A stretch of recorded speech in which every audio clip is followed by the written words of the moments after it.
Alright boys and girls, the moment we've all been waiting for is here. Official pricing has been released for the 2024 Mustang lineup. And while it's not good, there are some positives. In this video we're going to analyze. Let's do work.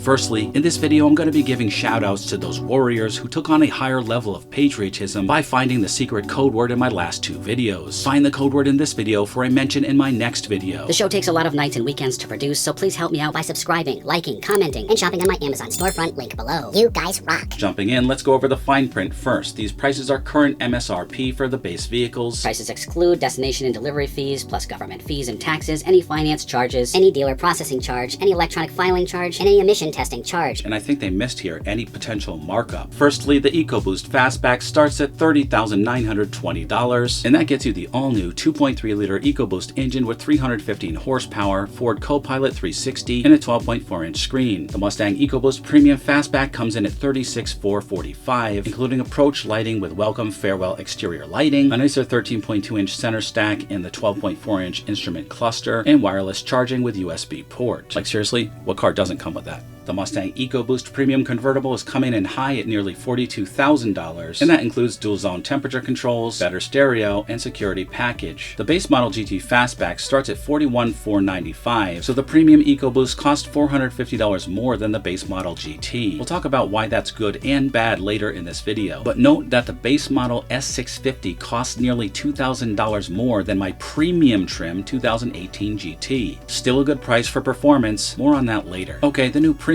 trim Mustang GT starts at a whopping $46,015. Seriously, Ford Marketing 101. You couldn't find $16 to get back into the $45,000 price point? Guys, I'm here if you want to hire me. That premium package is going to get you ambient lighting with my color, available active exhaust, 19-inch wheels, Brembo braking system with performance linings, and aluminum foot pedals and front door sill scuff plates. Anyway, that $46,000 is $4,070 over the base model, which is a whopping 15% increase over my S550 Premium GT. So almost $6,000 more than my 2018 Premium GT. I'm comparing it to my 2018 because it's basically the same car as the 2023, but I'll also include 2023 pricing comparisons in this video to be fair. The convertible will set you back $51,515 or an additional $5,500 to let your hair blow in the wind. That extra $5,500 large for the premium convertible is also going to get you a center latch. Nice. Electromechanical drive and fully lined cloth top. You get the B&O system, 12 speakers including a subwoofer, and heated flat bottom steering wheel. The Dark Horse starts at $57,970, or only $265 less than my 2018 Shelby GT350, and I mean no offense, but the Dark Horse is a far, far, far lesser car, lacking the hand-built 5.2-liter 526 horsepower Voodoo engine. But you have to factor in all the inflation, I guess. And at least with the Dark Horse, you don't get hit with the additional $3,000 gas guzzler tax I had to fork over because our government is run by turds. The Dark Horse is going to get you that V8 engine generating 500 horsepower. You're going to get the Tremec and Magna-Ride damping system built in. Let's look at a comparison table I made here. The upper table compares 2018 to 2024, and the lower table is for those of you who prefer to compare the 23 to the 24. First, let's talk about the bad. Now, as your journalist, I will make a fair critique here and look at both sides of the coin, but remember, if I weren't critical and I were just blowing fanboy horns all day long here, I would be doing you a disservice as your humble correspondent. Okay, on with the bad. As you can see, we have substantial price increases here, mostly double digits. And I get inflation, I do, but we also had inflation in the previous models. But for basically the same car, except for a few more ponies, supposedly at least, check out my horsepower torque analysis video at the end of this video, I'm paying $6,000 more for the 2024 than I paid for my 2018 Mustang GT Premium. Yes, there's new tech in the 2024, but guys, I'd rather not have these iPads jacking up the price like this. The digital dash on my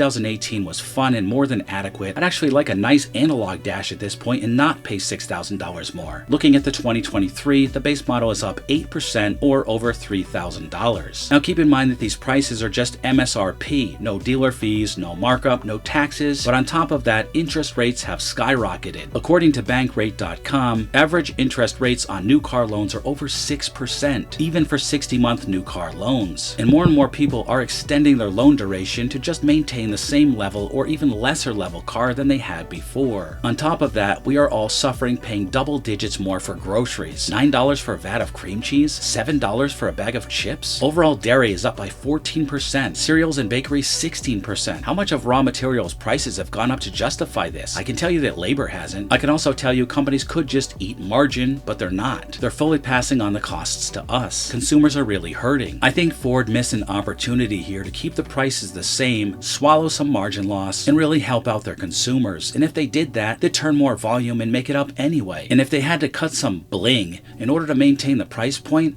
I can do without an IMAX theater hitting my face every time I drive down the street. Or worse yet, 2 iPads duct taped to the dash in the base model. As a quick aside, I did hear from a subscriber the digital dash does look better in person, and that's something I'd hoped for. So we're looking at all these increased prices, destination fees, taxes, markups, as well as the temptation of hundreds of customization options according to Ford. And I can see my GT Premium quickly going over $60,000 out the door. And that is with the quote-unquote essentials. Performance Pack, for example, Magna Ride, or 10R80 for those of you who drag race or just prefer an automatic. And there's still no pricing on the Power Pack that will let you get up to that 486 horsepower. I'm guessing that's going to at least be $3,000 to $5,000 right there. And by the way, that nets you 10 less torque than the 2018 model I had. Overall, I just don't see $6,000 worth of extra car here, or nearly $3,000 if you do want to compare to the 2023, especially since torque decreased. The car isn't a big enough jump ahead from the existing S550, neither in the looks nor the performance department. For $6,000, I could get a supercharger on an S550 and gapitize the 2024 Mustang. The front end is definitely more aggressive, but I could have gotten that in the aftermarket for way under the markup. Okay, let's look on the bright side now. If you forget about the S550 completely, the base model GT gets you a lot of horsepower for a decent price point at $41,495 MSRP. It's likely the most horsepower bang for the buck you can get for a new car. At $86 per horsepower, compare that to the current 1SS V8 Camaro's $91 per horsepower, and the Mustang is 5% cheaper. And given the 2024 Camaro is getting substantially overhauled, I see that gap getting much bigger. I'm not saying either car is better, just making the observation that Mustang has been rated the most bang for the buck by several top publications, and I see that continuing. Also of note is the new Dark Horse actually coming in almost $700 cheaper than the current Mach 1. What remains to be seen is a performance comparison of the two. Frankly, I'm on the fence about these two. I think the Mach 1 actually looks better, but both are beautiful rigs for sure. So ultimately, you can get a wicked manual, high-power V8 engine for the relatively low price of $41,000, or around what I paid for my 4-banger 300-wheel horsepower 2017 STI Limited Edition back in 2016. Thank you, Ford. I appreciate you. The secret code word for this week's video is on screen now. Shout it out in the comments below for a nod in my next video, you most excellent specimens of humanity. So looking at these prices and in the current economic environment, I actually recommend picking up a pre-owned 2021 or so, unless you have a lot of cash on your hands, because with all the options and super high interest rates, I'd hate to see you wasting money. But if you do have the green to pay to play, which version of the new Mustang will you get and why? Let me know in the comments below. And lastly, if you think I was too critical of the pricing in this video, please check out the top 5 things we love about the S650 linked in the comments below, and let me know if you disagree or agree with me there. At the end of the day, we love Mustangs, but I want to keep looking out for you, the Rated R Cars family. Alright fam, if you made it this far into the video, thank you so much. If you enjoyed this video, please do the stuff, and always remember the motto, always be kinder than necessary, and I'll see you in the next one.